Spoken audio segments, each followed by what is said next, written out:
Hi అండి, నమస్తే. Welcome to ఐరో హోమ్ స్టైల్ కుకింగ్. ఈరోజు గోదావరి స్టైల్ తుళ్ళు చేపల పులుసు ఎలా తయారు చేయాలో చూద్దామా. చాలా బాగుంటుంది, తప్పకుండా ఇలా ట్రై చేసి చూడండి.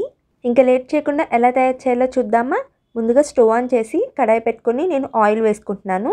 ఆయిల్ హీట్ అయిన తర్వాత 1 టీ స్పూన్ మెంతులు వేసుకొని ఫ్రై అయిన తర్వాత 1 టీ స్పూన్ ఆవాలు అలాగే జీలకర్ర కూడా వేసుకొని మీడియం ఫ్లేమ్లో పెట్టుకొని ఫ్రై చేసుకుందాము. తాలింపు ఫ్రై అయిపోయింది కదా, నేను ఇప్పుడు ఇందులోకి ఉల్లిపాయలు పచ్చిమిరపకాయలు కూడా వేసుకొని మీడియం ఫ్లేమ్లో పెట్టుకొని ఫ్రై చేసుకుందాము. కొంచెంసేపు ఉల్లిపాయలని మగ్గించుకుందాము.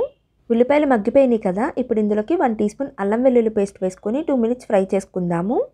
అల్లం వెల్లుల్లి పేస్ట్ ఫ్రై అయిపోయింది కదా, ఇప్పుడు నేను ఇందులోకి 1 కప్పు చింతపండు రసం వేసుకుంటున్నాను. అలాగే 1/2 స్పూన్ పసుపు, కొంచెం కారం వేసుకున్న తర్వాత ఇందులోకి తుళ్ళు చేపలు వేసుకుంటున్నాను. ఆల్రెడీ నేను ఇందులోకి ఉప్పు కారం పసుపు అనేది కలుపుకున్నాను. ఇప్పుడు ఆ చేపలనే నేను పులుసులో వేసుకుంటున్నాను. అలాగే పులుసుకి తగ్గట్టు వాటర్ అనేది వేసుకుంటున్నాను. కొంచెం వాటర్ వేసుకున్న తర్వాత రుచికి సరిపడా సాల్ట్ వేసుకుంటున్నాను. అలాగే కరివేపాకు కూడా వేసుకొని నేను చూపిస్తున్న విధంగా కదుపుకున్న తర్వాత మూత పెట్టుకొని పులుసుని ఉడికించుకుందాము. మధ్యలో ఒకసారి మూత ఓపెన్ చేసి చూసి నేను చూపిస్తున్న విధంగా కానీ కలుపుకున్నట్టయితే చేప అనేది విరిగిపోకుండా ఉంటుంది. మళ్ళీ మూత పెట్టుకొని ఇంకొంచెంసేపు దగ్గరికి రానిద్దాము.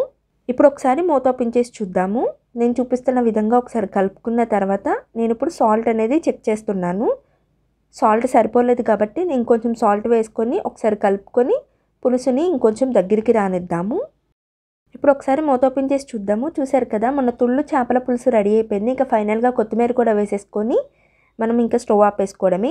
అంతేనండి, simple and easy Godavari style తుళ్ళు చేపల పులుసు రెడీ అయిపోయింది. నేను చెప్పిన విధంగా ఒకసారి ఇలా ట్రై చేసి చూడండి, మీకు డెఫినెట్గా నచ్చుతుంది.